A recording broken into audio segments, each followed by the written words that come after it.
Milhares de múmias no coração da Europa. Monges, médicos, soldados e até mesmo crianças.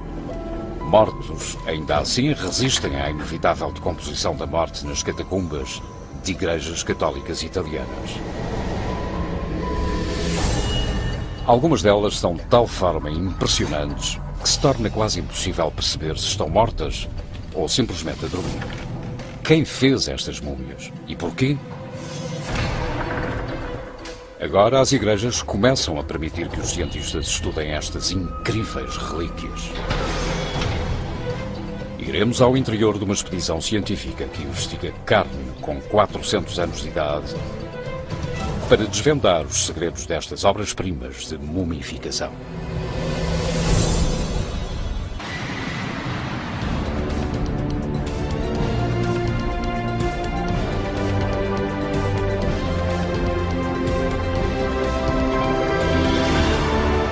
Múmias da Sicília.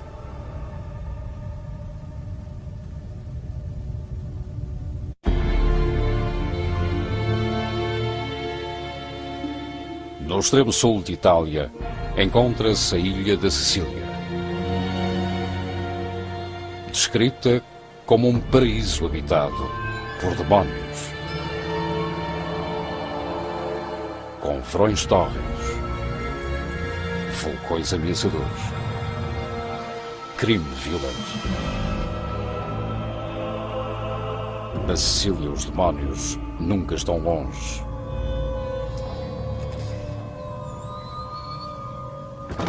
Nas profundezas das igrejas da Sicília, esconde-se um segredo sombrio.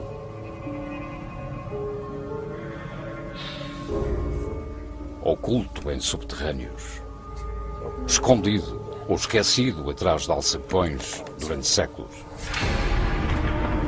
Estranhos ritos fúnebres, até hoje nunca investigados. Os cientistas Dario Piombino Mascali e Albert Zink descem a este mundo dos mortos.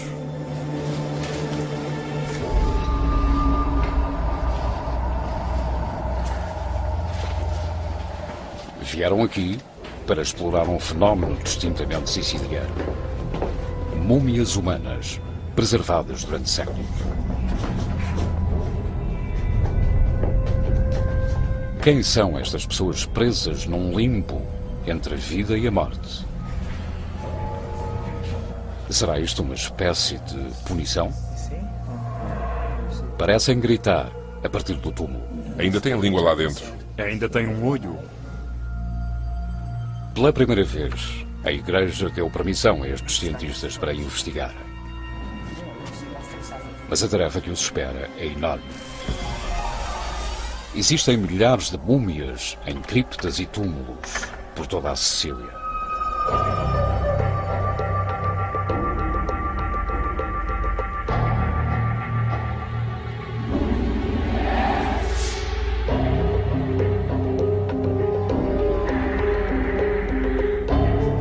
Os especialistas suspeitam que o primeiro a ser mumificado foi este monge, o frade Silvestro, que morreu em 1599. Corpo a corpo, seguiu-se um número infindável de outras múmias. Ao longo dos séculos, a mumificação desenvolveu-se e tornou-se numa arte.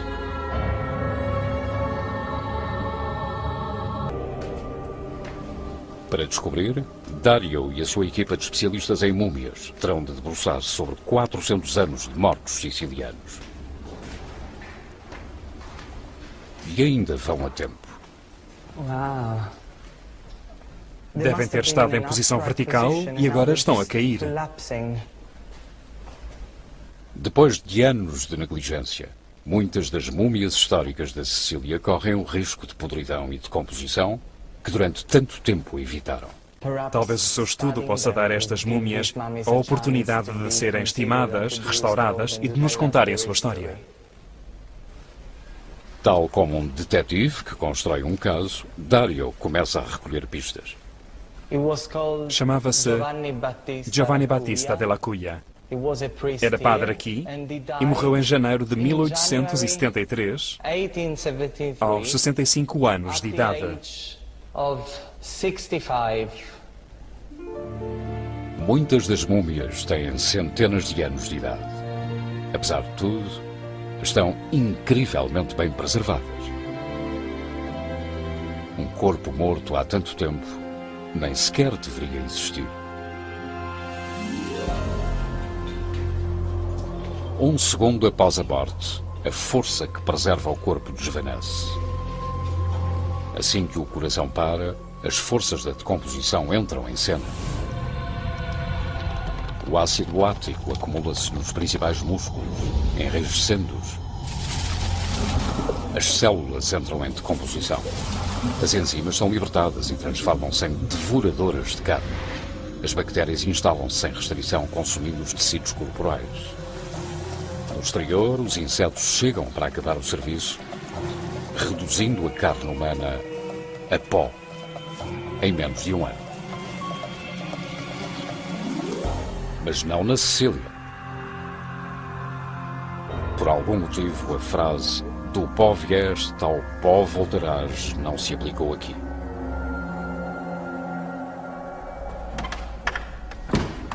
Para a maioria das pessoas, abrir um caixão num túmulo mal iluminado seria perturbador. Não me sinto horrorizado com a morte, nem com nenhum aspecto da morte. É o meu trabalho. Penso que é fascinante reconstruir a história através do estudo dos restos mortais humanos. Parece-me que terá sido um arcebispo. O seu traje é lindíssimo, ainda está preservado e com cor. E as mãos? Estou realmente surpreso. Entre as primeiras pistas que Dário encontra está o facto dos primeiros corpos a serem preservados como múmias terem pertencido a padres e monges. A descoberta leva Dário até aos arquivos da Sicília.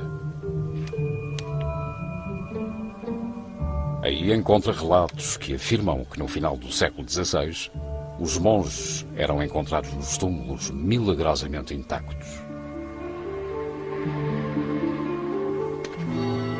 Ainda mais importantes são as indicações de que a mumificação começou como um costume efetuado à porta fechada e praticado por uma ordem católica pouco conhecida.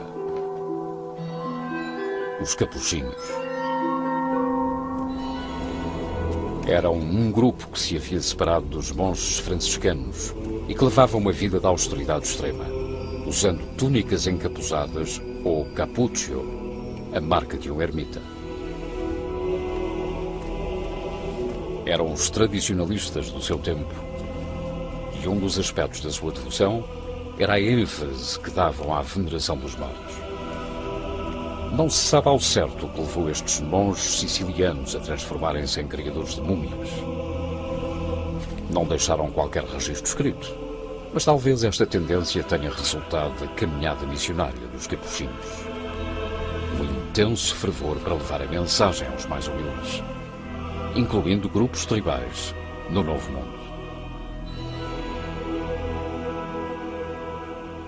Quando os capuchinhos partiram em missões na Mesoamérica, as culturas étnicas que aí existiam tê-los-ão apresentado às técnicas que usavam para preservar cadáveres. Por todo o globo, as civilizações preservavam os mortos para adorar os seus antepassados.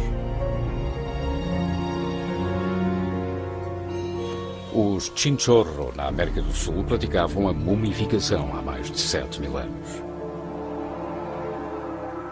Mais tarde, os egípcios aperfeiçoaram a arte. Os capuchinhos estariam receptivos às práticas de mumificação, porque também eles reverenciavam os mortos. Há muito que os rituais católicos incluíram imagens sagradas dos mortos. Mas poderá ter havido um outro fator: a própria Bíblia. Do Evangelho de São João diz: Nicodemos chegou trazendo uma mistura de mirra e aloés que pesava cerca de 100 libras. tomaram então o corpo de Jesus e envolveram-no em panos de linho com óleos perfumados, segundo o costume dos judeus.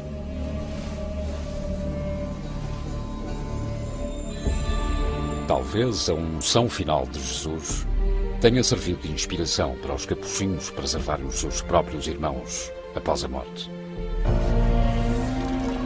Independentemente dos motivos, os monges não tinham provavelmente conhecimento dos meios técnicos para a mumificação. Alguns especialistas acreditam que tudo começou por acidente. Em primeiro lugar, há o clima da Sicília. Nem sempre faz calor, já que os invernos podem ser bastante frios, mas em geral o ambiente é seco durante todo o ano. Além disso, há as condições das criptas mortuárias, escavadas nas profundezas da terra fria, por baixo das igrejas, revestidas por pedras que absorvem a umidade e ventiladas para minimizar a flutuação de temperatura.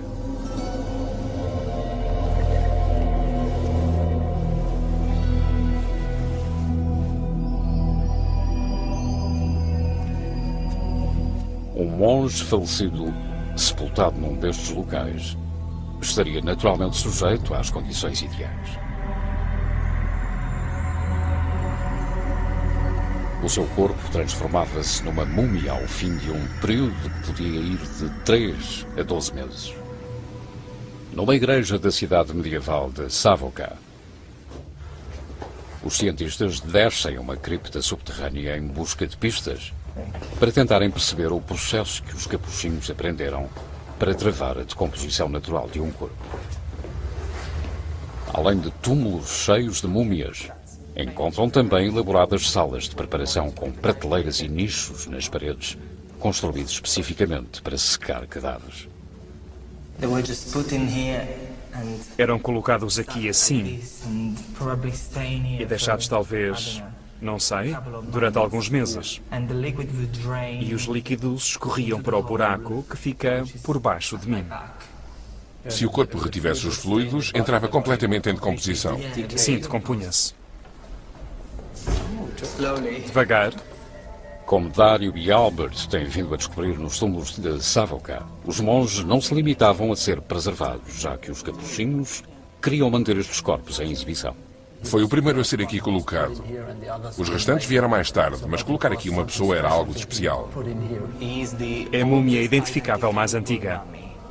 Chamava-se Giuseppe Nicotina e era um abade. Morreu em 1795.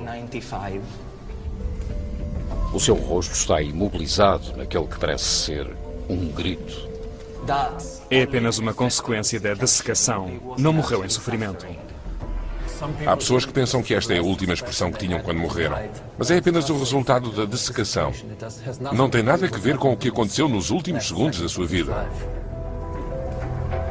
Mas para conseguirem avançar com a sua investigação às múmias, os cientistas terão de analisá-las mais de perto e aceder ao interior dos próprios corpos.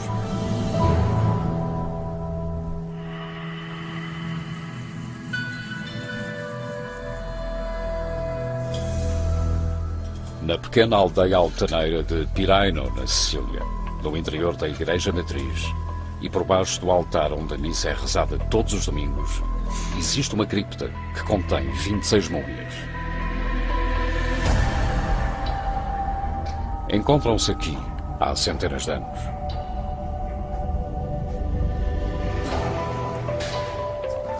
Armados com tecnologia do século XXI na forma dos mais avançados aparelhos de raios-x portáteis, Dario e a sua equipa chegaram para examinar as múmias, na esperança de encontrar pistas no interior dos corpos sobre como viveram e morreram e como foram preservados.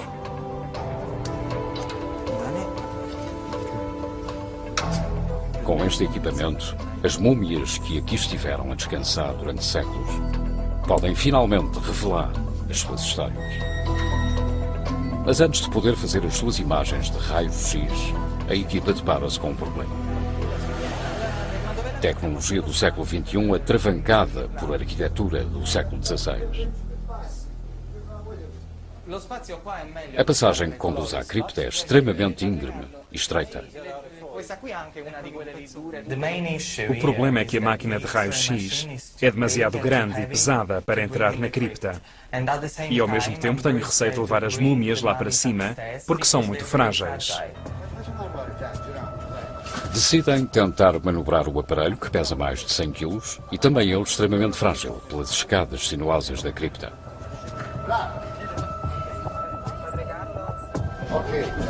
Centímetro a centímetro, conseguem fazê-la passar e reduzir o risco de danificar as múmias. Alguns destes corpos quebradiços não são mexidos há centenas de anos, desde que aqui foram sepultados no século XVIII. Caso tivessem sido enterrados, estas vestes antigas, as mesmas vestes que usaram em vida, ter-se-iam desintegrado e perdido para sempre. Estas roupas eram roupas usadas para a celebração da missa. Quando ocorreu a dessecação, foram vestidos desta forma, porque um padre nunca deixa de ser padre, mesmo depois de morrer. As roupas estão incrivelmente bem preservadas e debaixo delas o mesmo acontece com a carne, os tecidos e os ossos. Poderão inclusive fornecer pistas para a forma como a mumificação estava a evoluir. Uma vez que o seu valor histórico coloca de parte qualquer tentativa de autópsia, o recurso aos raios-x é a opção ideal. Sem querer perder tempo, a equipa começa a examinar as múmias. A máquina dispara uma rajada de raios-x de 200 milissegundos, ideal para penetrar nos corpos dos mortos sem os danificar. Vamos sair? Mas estes raios são prejudiciais aos vivos, por isso a equipa coloca-se atrás das paredes grossas da cripta. Excelente. Com as primeiras imagens, chegam pistas sobre a identidade desta múmia, a sua saúde, sexo e idade. Parece que tem um certo grau de desgaste dentário. É muito fino, talvez tivesse um abscesso aqui na raiz. Aqui temos alguma artrite na zona cervical. Dentro da múmia estão os ossos de um homem de idade. Alguém que viveu uma vida surpreendentemente longa para a época, bem acima dos 50 anos. A radiologista Steffi Panzer passa a maior parte do ano a radiografar pacientes vivos num centro de emergência no sul da Alemanha. Analisar os ossos dos mortos não é assim tão diferente. Temos de considerar o esqueleto como um arquivo biológico. Com o tempo, o esqueleto acumula indicações. Indicações acerca do seu trabalho, da sua vida e, por que não, do seu metabolismo. Podemos estudar os ossos e os dentes e obter indicações sobre a sua qualidade de vida. De facto, têm vindo a descobrir que a qualidade de vida destas múmias era inesperadamente elevada. Análises de amostras ósseas revelam que os clérigos usufruíam de uma dieta rica à base de proteínas provenientes de peixe e de cereais. Tão rica que os raios-x mostram indícios de gota, diabetes e obesidade. Bem diferente do estilo de vida austero dos capuchinhos, quando a mumificação siciliana começava a dar os primeiros passos. São provas de que as práticas de preservação começaram a mudar, tendo deixado de ser um costume clandestino entre uma pequena seita de monges. Estes eram livres da igreja, com estilos de vida opulentos. Tem um colar. Olhem, estão a ver? Um colar destaca-se subitamente dos contornos cinzentos dos ossos e dos músculos. É capaz de estar lá dentro. É uma espécie de rosário. Como uma múmia egípcia adornada com um amuleto, muitos destes sacerdotes eram vestidos para a viagem até ao além com o rosário que traziam consigo em vida.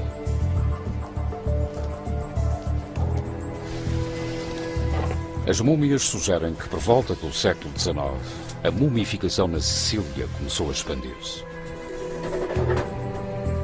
Contudo, não parecem estar preservadas de forma diferente das múmias antigas e naturais que os cientistas já viram. não estão a ajudar a equipa a perceber de que forma emergiu uma múmia com a qualidade de Rosalia. Mas numa das igrejas da cidade vizinha de Savoca, o rasto torna-se novamente visível. Entre as 25 múmias que aqui descobrirão, há uma que se destaca das demais. Não era monge nem padre. Está vestido com a indumentária de um nobre do século XIX. E esta múmia não foi nenhum acidente. Eu pensava que todas as múmias eram mumificadas naturalmente e que talvez tivessem um pouco de ajuda. Mas aqui vemos uma autópsia, o que nos surpreendeu bastante. O que temos aqui é um caso de embalsamação. Este indivíduo foi sujeito a uma craniotomia total e remoção do cérebro. Mas apresenta também uma incisão que vai do pescoço até à região pélvica.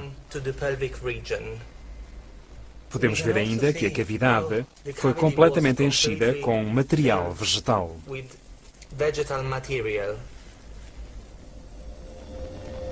No século XVIII, as descobertas médicas na Europa poderão ter começado a influenciar as técnicas de mumificação na Sicília.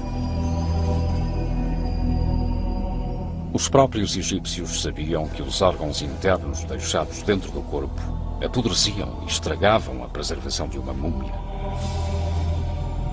Incisões feitas diretamente no abdômen permitiam que os órgãos fossem removidos e lavados e mais tarde revestidos com resinas e especiarias.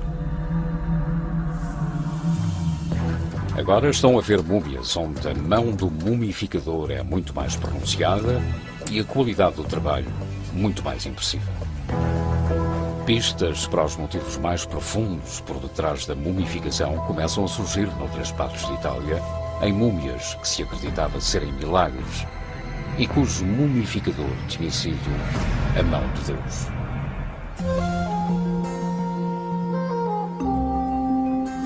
Em igrejas por toda a Itália encontram-se coleções de relíquias, ossos, cabelos, unhas e tecidos retirados dos corpos de santos. Apesar de mortos, desmembrados e dispersos, estes fragmentos são considerados sagrados. Mas quando o corpo de um antigo santo é encontrado completamente intacto, é considerado um sinal miraculoso do divino. De todas as múmias italianas, as mais reverenciadas são um grupo de cerca de 100, conhecido por os Incorruptíveis. Quase 600 anos após a sua morte, o cadáver de Santa Catarina de Bolonha resiste à decomposição como que por artes mágicas. Este caso atraiu o olhar curioso do patologista e investigador do Vaticano Ezio Fulcheri, que recorre à ciência para julgar casos de mumificações milagrosas em toda a Itália. Descobrimos que os corpos de alguns santos foram mumificados artificialmente. A Igreja não se opõe a estes estudos, porque são estudos que procuram saber a verdade. O desafio está em mantermos-nos firmemente ancorados aos princípios científicos. Fulcheri e a sua equipa estão envolvidos em alguns casos, examinando algumas das múmias mais sagradas da Igreja. Esta é a múmia do beato Giovanni Guerulli, um padre nascido há 8 séculos, cujo cadáver se encontra extraordinariamente intacto. Fulcheri quer saber se a preservação é miraculosa ou se teve intervenção humana. Claro que o exame forense completo ao corpo de um santo não é uma tarefa simples. Começa-se por quebrar selos da Igreja que mantiveram o corpo inviolável durante centenas de anos. Cada estudo é sempre uma nova experiência, porque é como ter um diálogo com o santo. É a sua presença, o seu testemunho de vida, que nos é revelado envolvidos todos estes séculos.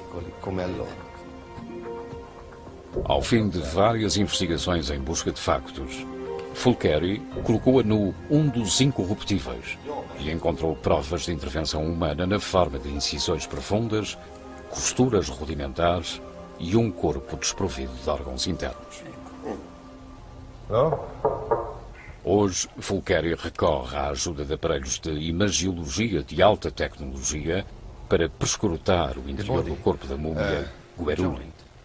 Apesar do exterior do corpo não mostrar sinais de adulteração, talvez as provas se encontrem no seu interior à espera de um olho experimentado. Na verdade, o que eles veem é um autêntico choque. Os ossos da múmia estão cheios de fraturas. Quantas fraturas?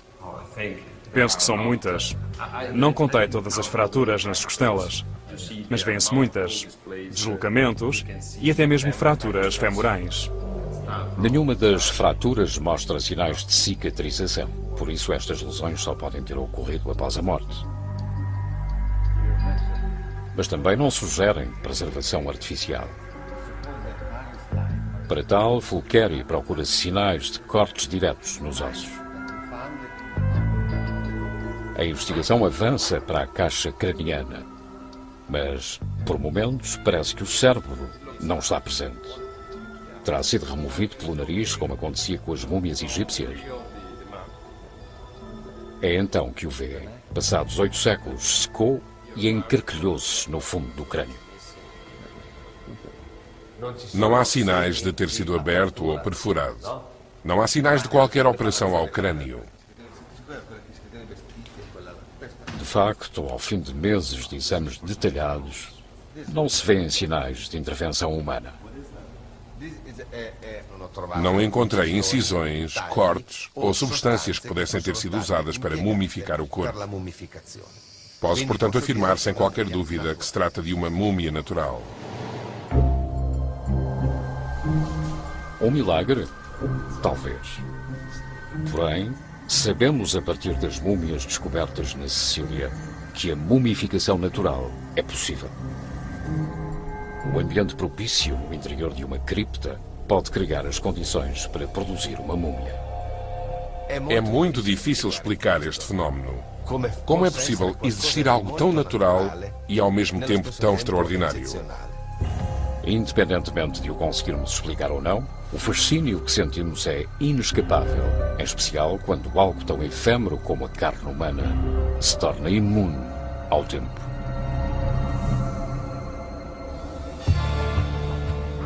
De volta à Sicília, Dario e Albert estão a descobrir que, à medida que os anos foram passando, a questão de quem era passível de ser mumificado mudou uma vez mais. Também o cidadão comum passou a querer preservar os seus entes queridos e a ter a possibilidade de ficar imortalizado através da mumificação. Pistas para esse desejo distintamente siciliano podem ser por vezes encontradas nas ruas.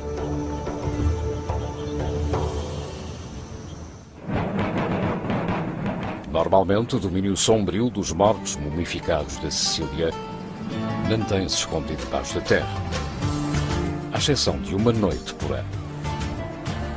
A 14 de julho, os sicilianos de Palermo invadem as ruas aos milhares para afirmar o poder que os mortos eternos têm sobre a vida dos vivos. Há 400 anos que Santa Rosalia, a santa padroeira de Palermo, é adorada. Reza a lenda que os seus restos mortais salvaram milagrosamente a cidade de uma terrível peste. A devoção mantém-se e centra-se numa caixa dourada que guarda os poucos ossos que restam do seu corpo. A morte faz parte da cultura siciliana. Existe uma forte relação entre os mortos e os vivos que é celebrada ao longo do ano. Para os fiéis sicilianos, a morte não é de forma alguma o fim. Por baixo das ruas de Palermo, existe uma cripta sem igual. A investigação trouxe os cientistas até à maior das catacumbas da Sicília. e que representam um avanço crucial na arte da mumificação. Isto é absolutamente espantoso. É incrível como no coração de Palermo existe outra cidade, a cidade dos mortos. Estão aqui para nos contar a sua história, as suas vidas, como morreram. É absolutamente fascinante. Para alguém que estuda múmias, este é o melhor sítio para se estar. O número de múmias aqui presente é desconcertante. Cerca de 2.000 preservadas numa bizarra necrópole. A sua própria existência poderá ter sido uma consequência involuntária da devolução dos capuchinhos. Como gesto de humildade, os capuchinhos não eram enterrados dentro da igreja. Em vez disso, escavaram este túmulo subterrâneo nas proximidades. E, uma vez mais, as condições atmosféricas no interior da cripta começaram a dessecar e a preservar os corpos dos monges. No século XIX, as classes mais altas começaram também a querer preservar os seus mortos. A mumificação era vista como um símbolo sagrado e as pessoas queriam estar o mais possível próximas de Deus. Era por isso que pediam aos capuchinhos para serem mumificadas e tratadas da mesma forma que eles tratavam os outros irmãos. Foram construídos corredores inteiros para homens, mulheres, padres, professores, advogados e soldados. Existe inclusive uma secção especial dedicada às crianças. As fileiras de múmias passavam a incluir sicilianos comuns, vestidos com as suas melhores roupas, e a sua embalsamação tornava-se cada vez mais acurada do ponto de vista científico. A equipa virou a sua atenção para outra múmia. Não há dúvida de que o cadáver deste homem sofreu intervenção humana. Os órgãos foram totalmente removidos. Os sinais de evisceração abdominal são evidentes, embora ao mesmo não se possa dizer da sua identidade. Infelizmente não sabemos quem ele foi. Se considerarmos que a embalsamação era um processo dispendioso, é altamente provável que se tratasse de um indivíduo da classe alta. Mas a qualidade da sua preservação não se deve apenas à evisceração de que foi alvo. Deve ser do fluido de embalsamação. Os raios-x revelam que os seus embalsamadores tinham dado um enorme passo em frente, usando o sistema arterial do corpo para a sua arte. Olha, Albert, há qualquer coisa na artéria, algo de artificial, que não deveria estar ali. Sim. Foi injetado a partir do pescoço. Vestígios de fluido embalsamador, talvez arsénico ou mercúrio, permanecem cristalizados. No século XIX, os mumificadores começaram a usar o sistema circulatório do corpo. Uma injeção na artéria carótida no pescoço permitia que o fluido da embalsamação se infiltrasse até às células. Com o advento das técnicas modernas de cirurgia, a qualidade das múmias voltou a melhorar.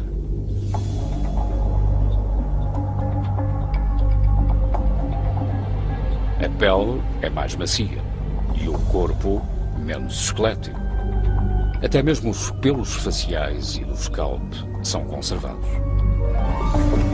Por muitos avanços que tenhamos visto nas técnicas de mumificação sicilianas, desde salas especiais para secagem usadas pelos monges, a incisões e injeções levadas a cabo pelos primeiros cirurgiões, esta arte iria ainda mais longe, culminando na obra-prima de um misterioso químico do início do século XX, a pele adormecida siciliana.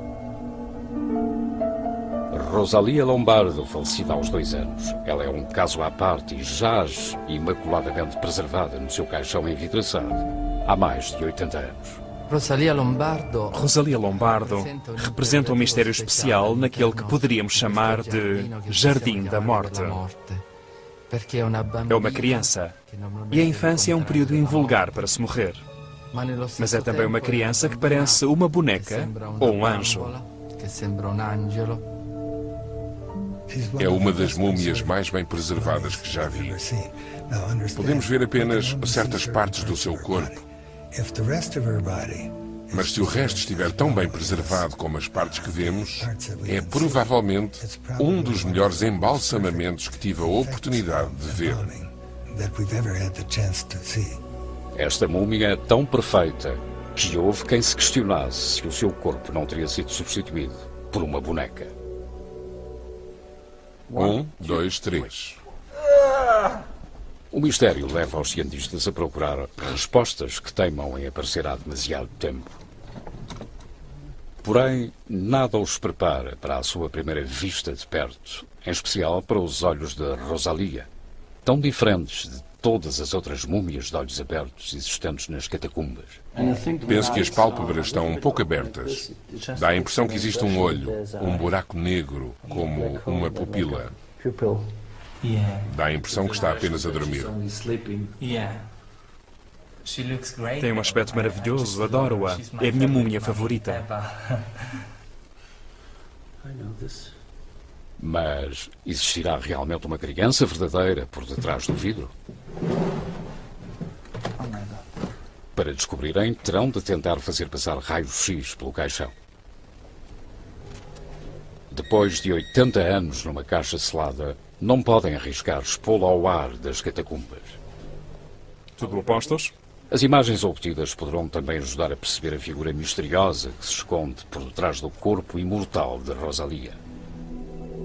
Dario soube que pouco depois de ter morrido de pneumonia em 1920, um químico siciliano chamado Alfredo Salafia mumificou Rosalia. Começou as suas experiências com animais, mas nos primeiros anos do século XX, Salafia já embalsamava chefes de Estado italianos, importantes figuras religiosas e até mesmo membros da sua própria família.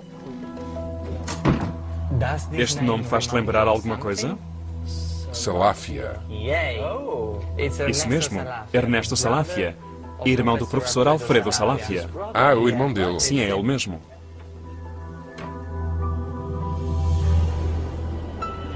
A sua reputação enquanto embalsamador iria em breve estender-se além da Sicília. Em 1910, Salafia viajou para a América e encontrou um público ávido de aprender as suas técnicas. Os jornais documentam que Salafia efetuava demonstrações para médicos proeminentes e agentes funerários. Foi basicamente um dos primeiros que tornou a embalsamação mais científica. Os americanos já tinham uma história de embalsamação com químicos, com 60 anos, que sofrera avanços com a Guerra Civil, esforços que se baseavam em conservantes tóxicos à base de metais pesados, como o arsénico. Salafia não tardou a vender o seu próprio fluido de embalsamação. Mas o seu conteúdo tornou-se num mistério famoso, desde que Salafia morreu em 1933. E a sua fórmula desapareceu. Depois de regressar a Palermo, o seu último feito foi a mumificação de Rosalia Lombardo.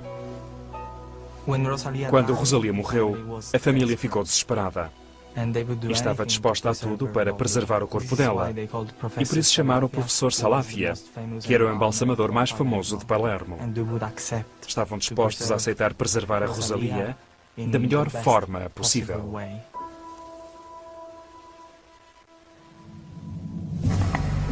Agora, quase um século depois, os cientistas estão prontos para radiografar Rosalia e esclarecer anos de rumores e folclore.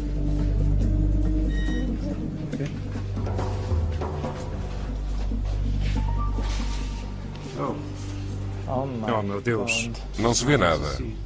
A múmia recusa-se a revelar os seus segredos. O caixão parece estar revestido com chumbo. É por causa do chumbo que tem lá dentro. O trabalho de Salafia não se cingiu apenas ao corpo, tendo especificado o desenho do caixão ao mais ínfimo pormenor. O caixão da Rosalia está coberto por 2 camadas de vidro e selado com cera para bloquear a umidade. No interior da caixa de madeira, a sua cabeça descansa sobre uma plataforma de madeira inclinada com um ligeiro ângulo e todo o caixão está revestido com folha de chumbo. Se a folha de chumbo for demasiado espessa, os cientistas poderão não conseguir determinar se a pele adormecida é uma falsificação ou não. Podemos aumentar a potência. Vamos ver se conseguimos captar alguma coisa. Aumentam a intensidade dos raios-x e obtêm finalmente a sua resposta. Está muito melhor. Sim, muito melhor. Minha Nossa Senhora, o que é aquilo? Não posso acreditar. É um pulmão. Ainda está preservado? Temos aqui o braço direito, o esquerdo e o crânio.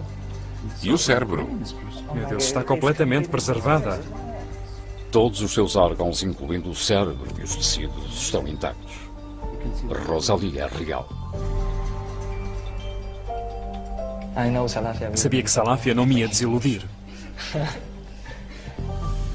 A sua preservação deve-se inteiramente à fórmula de Salafia. Para descobrir os segredos de Salafia, Dario regressa aos arquivos. Queria encontrar documentos sobre esta história. Penso que era o mais correto a fazer por Salafia e pela Rosalia. Sinto que tenho de solucionar isto. Agora houve uma nova descoberta que poderá finalmente revelar a mítica fórmula de Salafia. Uma oportunidade única para ver o seu método inovador em prática.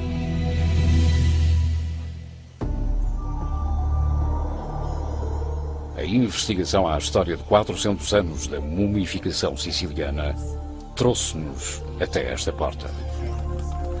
Olá. À procura da peça final do puzzle para a explicação da múmia de Rosalia, os cientistas localizaram finalmente um parente distante de Salafia, o misterioso embalsamador de Rosalia. Uma sobrinha neta da segunda esposa de Salafia. Anna Filippone guarda uma caixa com documentos de família. E entre eles, um diário escrito pelo punho de Salafia e repleto de fotografias da sua carreira.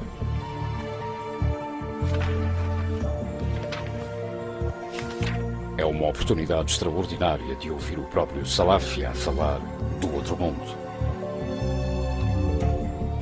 Os egípcios tentaram, os capuchinhos tentaram, mas nenhum atingiu o ideal. Ou seja, a preservação do cadáver tal como fica no momento da morte. Eu fui capaz de o fazer. E a fórmula há muito perdida encontra-se aqui. A fórmula era basicamente feita de formalina, zinco, enxofre, álcool e glicerina.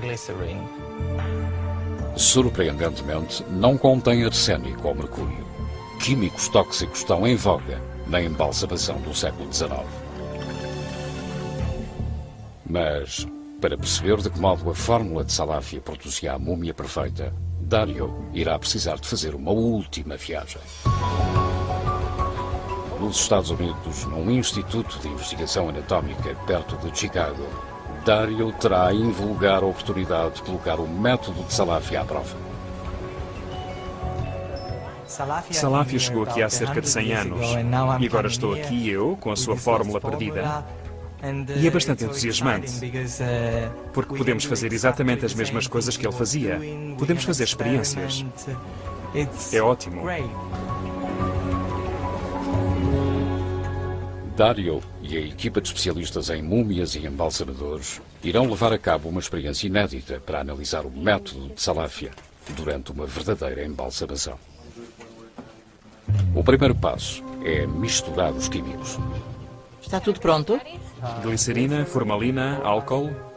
Estes químicos poderão não surpreender os embalsamadores de hoje, mas no início do século XX, o uso de formaldeído foi uma grande inovação. Em comparação com os conservantes venenosos como o arsênico e o mercúrio, os ingredientes de Salafia eram mais seguros, baratos e eficazes. Tem sido muito revelador ver o nível de sofisticação que Alfredo Salafia demonstrava. O uso de formalina com álcool para criar formaldeído é basicamente aquilo em que os nossos químicos se baseiam hoje. É impressionante ver que naquela época ele já estava a criar as bases para aquilo que nós fazemos hoje. Vamos, sem dúvida, usar fluidos de embalsamação hoje. Desta forma, iremos perceber que Salafia desempenhou realmente um papel importante na história da embalsamação. Sem dúvida, ela estava muito à frente do seu tempo. É uma pena que não possa estar aqui hoje para ver o que somos capazes de fazer com o que ele começou. Talvez Salafia tenha percebido quão receptiva a América iria estar à embalsamação.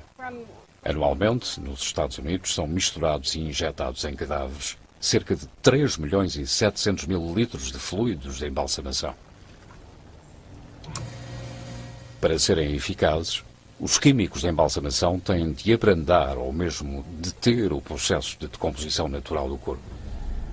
Ao nível celular, quando químicos como o formaldeído são injetados, as proteínas ficam isoladas das bactérias, preservando os tecidos do corpo e destruindo inclusivamente as bactérias durante o processo. A equipa está finalmente pronta para testar a fórmula.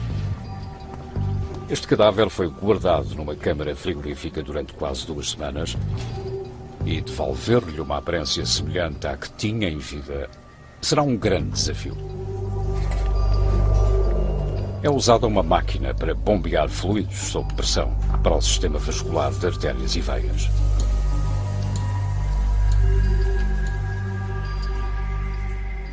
Quanto tempo leva para injetar a mistura no corpo? Pode levar 20, 25 minutos. Depende da velocidade com que se aplica a injeção.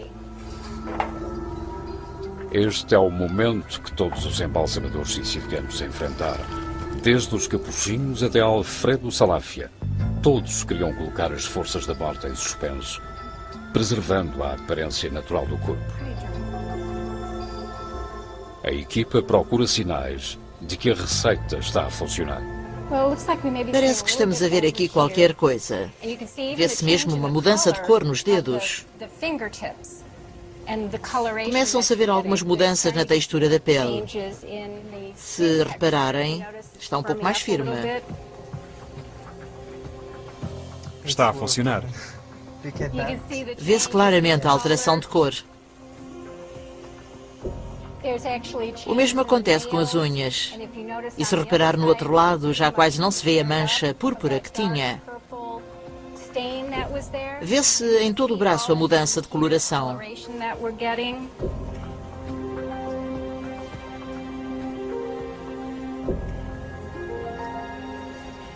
Foram precisos menos de 20 minutos e 11 litros de fluido de embalsamação para transformar um cadáver num ente querido que pode ser visto pela família. A minha função é dar-lhes alguma paz durante esta última oportunidade que têm para ver o seu ente querido. E penso que foi isso que ele conseguiu. Sabemos que o conseguiu alcançar, temos a prova do seu sucesso. E penso que é realmente esse o melhor trabalho que podemos almejar nas nossas carreiras de embalsamadores.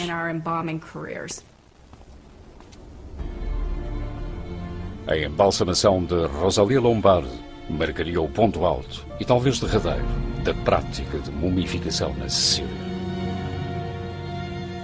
Com o tempo, a tradição chegou ao fim e os capuchinhos deixaram de aceitar colocar os mortos em exibição.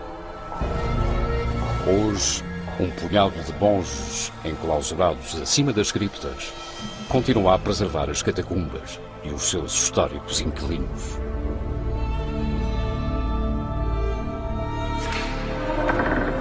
Ao início parece estranho e sinistro. Mas talvez não seja assim tão difícil de compreender. O desejo de enganar a morte, de captar aquele último olhar, de preservar uma memória.